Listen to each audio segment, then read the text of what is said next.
मैं आपकी बातों का प्रतिकार नहीं करूंगा, किंतु परिवार की खुशी के लिए हम क्या-क्या गलतियां कर जाते हैं। हम उनको नहीं देख पाते और ईश्वर को दोष देते रहते हैं। विवेक ने उसे समझाते हुए कहा, मैंने क्या गलती कर दी? हमेशा से अपने परिवार को आगे बढ़ाने की ही तो कोशिश की। देवयानी ने रूंधे गले से कहा, आप बिल्कुल सही कह रही हैं। फिर भी मैं कहूंगा, एक बार आप पीछे मुड़कर देखिए। विवेक ने कहा, तुम ही बताओ ना, मैंने क्या गलती की है? देवयानी ने पूछा। आप सुन पाएंगी? विवेक ने सवाल किया। मम्मी, बात हो गई है, जितने का व्यय है उससे ज्यादा मिल रहा है, अगले महीने फाइनल हो जाएगा। एक सांस में विवेक ने तो अपनी पूरी बात कह दी, किंतु देवयानी की सांस अटक गई। उसे लगा जैसे समंदर के किनारे किसी बच्चे ने बड़े यत्न से रेत से घर बनाया हो और उसे गढ़ने में उसने अपनी सारी ऊर्जा लगा दी हो, किंतु क्रूर लहरों ने एक पल भी नहीं लगाया उसे बहा कर ले जाने में। एक सप्ताह बीत गया था। चलने फिरने में असमर्थ देवयानी के पांव में जाने कौन सी शक्ति आ गई थी। शायद अतीत की वह सारी यादें शस्त्र किरणें बन उसके पांवों को ऊर्जित कर रही थी। तभी तो घर की दीवारें, खिड़कियां, दरवाजे को इस कदर स्पर्श कर रही थी मानो किसी रोते हुए बच्चे की आंसुओं को पहुंच रही थी। करीने से सजे घर के एक एक कोने को आंखों में बंद करने की कोशिश कर रही थी। घर का वह एक एक सामान जिसको खरीदने में साल महीने लग जाते थे, जिसे बड़े यत्नों से सहेज कर रखा था, देखकर लंबी सांसें ली थी उसने। टेरेस पर गई तो गमले सूनी आंखों से उसे निहार रहे थे। फूल तो सारे सूख चुके थे, पर करीने में रखे गमले में उनकी खुशबू अभी भी बची हुई थी। रात हो चुकी थी। विवेक अपने कमरे में गहरी नींद सो चुका था, पर दिव्यानी आंखों कहाँ बंद कर पा रही थी। उसकी नजरें तो दीवारों पर ठहरी थी। 2 दिन बाद मैं यहाँ से चली जाऊंगी, कभी ना आने के लिए, यह सोचते ही उसके हृदय में हुक सी उठी थी। चित्कार कर उठी। वह अतीत के पन्ने फड़फड़ाते हुए स्वयं ही पलटने लगे थे।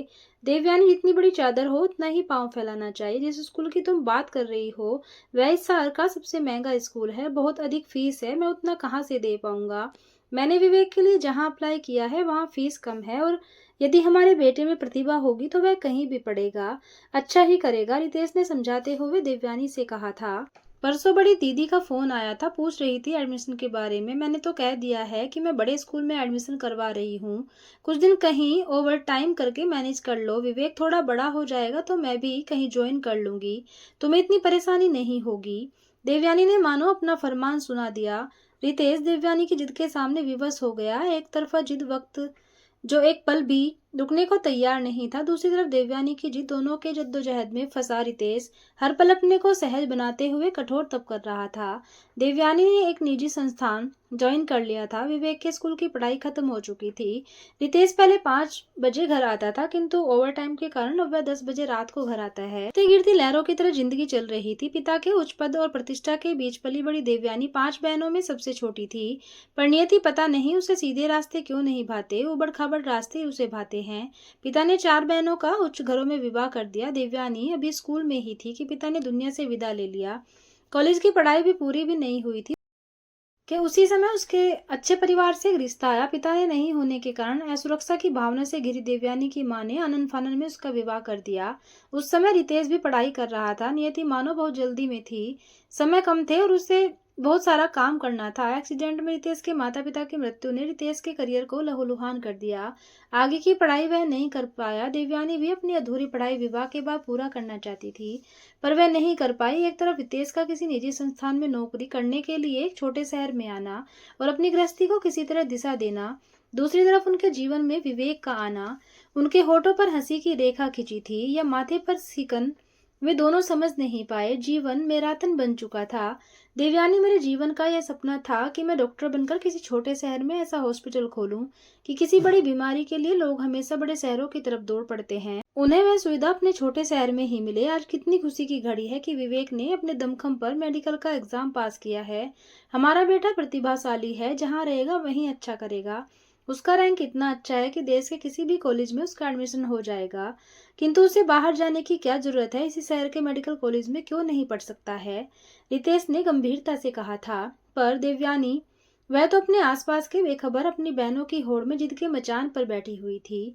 ठीक है, हमारा बेटा प्रतिभाशाली है, किंतु उसकी प्रतिभा में तभी तो निखार हुआ जब मैंने उसे शहर के सबसे बड़े महंगे स्कूल में पढ़ाया, वरना उसकी प्रतिभा दब जाती। इसलिए मैं कह रही हूँ, मेडिकल की पढ़ाई के लिए किसी उच्च संस्थान में भेज दो, तभी वह अच्छे डॉक्टरों में शामिल हो पाएगा। मेरी बहनों के सारे बच्चे तो बाहर ही पड़े हैं, तभी तो आज सभी उच्च पद पर कार्यरत हैं। रितेश देवयानी की दलीलों के सामने एक बार फिर नतमस्तक हो गया। वह विवाद में नहीं पड़ना चाहता था। अपनी बहनों से होड़ लगाना छोड़ दो देवयानी, हम जैसे हैं ठीक हैं। यह कहते हुए रितेश कमरे से बाहर चला गया। वक्त उस पाखी की भांति इतना ऊंचा उड़ रहा था कि उसे धरती नजर ही नहीं आ रहा था। आसमान ही उसे धरती लगने लगा था। मेरी बहनों के सारे बच्चे विदेश में सेटल हो चुके हैं। यदि विदेश में जॉब मिल रहा है तो इस शहर में विवेक को तुम जॉब करने के लिए क्यों मजबूर कर रहे हो? देवयानी ने उत्तेजित होते हुए कहा। पर मेरा सपना तो यही था। विवेक का क्या सपना है, एक बार उससे तो पूछ लो, रितेश ने गंभीर स्वर में कहा।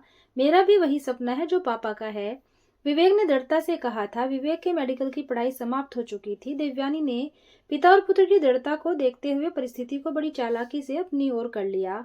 ठीक है बेटा, तुम पापा का सपना पूरा करना, पहले कुछ पैसे तो इकट्ठा कर लो, तभी तो यहाँ बड़ा सा हॉस्पिटल बना पाओगे। इसके लिए तुम्हें विदेश जाना ही पड़ेगा।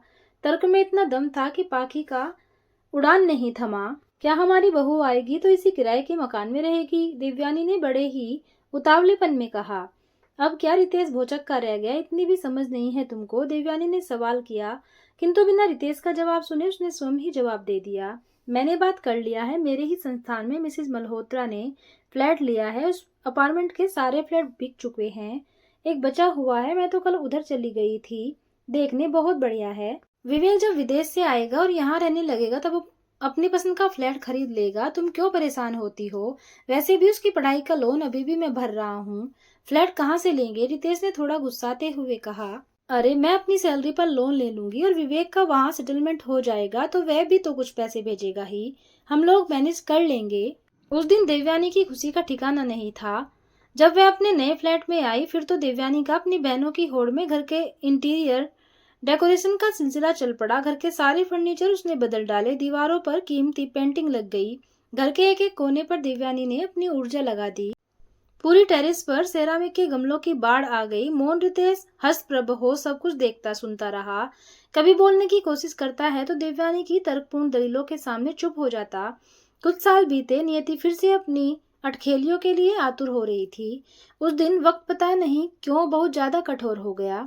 रितेश का ऑफिस से आकर बेहोश हो जाना और पड़ोसियों की मदद से उसे अस्पताल ले जाना, उसके बाद किसी बड़े अस्पताल में रेफर होना, बड़े शहर में ले जाते देर हो जाना, फिर हार्ट अटैक के बाद पैरालिटिक अटैक, मानो वक्त किताब बन गया था। लम्हे उसके पन्ने और नियति उसे जल्दी जल्दी पलट रही थी। विवेक आया था विदेश से, लेकिन फिर जल्दी ही लौट गया। उसे लौटना पड़ा, यह भी देवयानी का ही किया धरा था। उसकी दूसरे नंबर वाली बहन ने अमेरिका में ही पली बड़ी लड़की से रितेश की बात की और देवयानी झट से तैयार हो गई। रितेश और विवेक की उसने एक नहीं सुनी। विवाह के बाद बहू भारत आने के लिए तैयार नहीं हुई। जिस दिन खबर आया कि देवयानी और रितेश दादा दादी बन गए, उसी दिन रितेश को हार्ट अटैक आया था। विवेक की पत्नी भी अस्पताल में थी, जिसके कारण विवेक ना आ पाया। बाद में आया भी तो जल्दी उसे लौटना पड़ा। एक तरफ रितेश बिस्तर पर पड़ा था, दूसरी तरफ देवयानी घर और बाहर दोनों संभाल रही थी। सजा धजा घर मुंह फाड़े दोनों को देखता रहता था, क्योंकि दोनों ही पीड़ा के आवरण में लिपटे घर की दीवारों को भूल गए थे। साल दर साल बीतते चले गए, दोनों पर उम्र का सिकंजा कसता चला गया। चलने फिरने में असमर्थ देवयानी ने बाहर जाना छोड़ दिया था। रितेश की हालत दिन पर दिन बिगड़ती जा रही थी। वह स्वयं कोई नहीं संभाल पा रही थी, फिर रितेश को कैसे संभाल पाती? विवेक हमेशा उन्हें अपने साथ चलने को कहता, किंतु वह उस घर को छोड़कर जाना ही नहीं चाहती थी। वक्त ने फिर चाल चली। एक तरफ रितेश ने दुनिया से विदा ले ली थी, दूसरी तरफ गिरने के कारण देवयानी का चलना फिरना बिल्कुल बंद हो गया था। सालों से वक्त देवयानी को सबक सिखाकर एंजॉय कर रहा था, किंतु आज घर के हर कोने की नम आंखों देखी तो स्तब्ध रह गई। देवयानी अतीत से लौटी विवेक ने अंतिम निर्णय लिया था। उसने घर के महंगे सामानों को बेच दिया, बाकी को जरूरतमंदों को दे दिया। घर के लिए भी उसने बात फाइनल करके देवयानी को बताया। जल्दी ही वह घड़ी आ गई, आज जाने का दिन भी था। देवयानी के आंसू रुक नहीं रहे थे। बहुत देर विवेक उसे देखता रहा था। उसे चुप कराने की उसने कोशिश नहीं की, मानो किसी खास पल का वह इंतजार कर रहा था। कुछ समय बीता, विवेक देवयानी के करीब आया। उसके हाथों को अपने हाथों में लेते हुए उसने कहा, मम्मी आपको जितना रोना है रो लीजिए, क्योंकि मेरे पास ये आंसू नहीं बहेंगे। देवयानी और जोर से फपक कर रो पड़ी। भगवान को मेरी खुशी दिखी नहीं गई। देवयानी ने रोते हुए कहा, मैं आपकी बातों का प्रतिकार नहीं करूंगा, किंतु परिवार की खुशी के लिए हम क्या क्या गलतियां कर जाते हैं, हम उनको नहीं देख पाते और ईश्वर को दोष देते रहते हैं। विवेक ने उसे समझाते हुए कहा था, मैंने क्या गलती की, हमेशा से अपने परिवार को आगे बढ़ने की ही कोशिश की। देवयानी ने उंधे गले से कहा, आप बिल्कुल सही कह रही हैं, फिर भी मैं कहूंगा एक बार आप पीछे मुड़कर देखिए। विवेक ने कहा, तुम ही बताओ ना, मैंने गलती क्या की है। देवयानी ने पूछा, आप सुन पाएंगे, विवेक ने सवाल किया। हाँ बोलो। देवयानी ने धीरे से कहा, मम्मी आपने हमेशा सामाजिक दायरे से सोच, व्यक्ति और परिवार के दृष्टिकोण से नहीं सोचा। बड़ा महंगा स्कूल, बड़ा संस्थान, विदेश में नौकरी, विदेश की लड़की से विवाह, अपनी सामर्थ्य से अधिक आप फ्लैट खरीदना, पापा को मेंटल प्रेशर का शिकार बना दिया। उन्होंने अपनी भावनाओं को ध्यान में रखकर कभी आप पर जबरदस्ती नहीं की। देवयानी ने आंसू भरी आंखों से विवेक को देखा। विवेक ने अपनी बात जारी रखते हुए कहा, पापा कभी कभी मुझे शेयर करते थे, अमीरों में पली बड़ी है देवयानी, मैं उसे जीवन का कोई सुख दे नहीं पाया। अगर वह सुख की कामना करती है तो मैं उसे रोक नहीं पाता हूँ। सुनकर देवयानी जड़ सी हो गई। विवेक ने फिर कहा, मम्मी आज विदेश में मैं डॉक्टर हूँ, एक मिडिल क्लास फैमिली के लिए बहुत बड़ी बात है। इसका श्रेय मैं आपको ही दूंगा, किंतु मैं वहां भीड़ में खोसा गया हूँ। पापा का सपना न छोटे शहर में अस्पताल खोलना, यदि आप पापा की बात मानती तो मुझे बहुत बड़े स्कूल और संस्थान की जरूरत नहीं थी, छोटी जगह पर भी मैं पढ़ाई कर लेता। मुझे विदेश जाने की भी जरूरत नहीं थी, मैं यहीं पर नौकरी करता, इतना कमा लेता कि धीरे धीरे अपना अस्पताल खोल लेता। सिर्फ जुनून चाहिए, हम साथ में रहते, पापा पर इतना प्रेशर नहीं पड़ता और शायद उनकी वह स्थिति होती ही नहीं। विवेक की आंखों में आंसू भर गया, उसका गला रुंध गया था।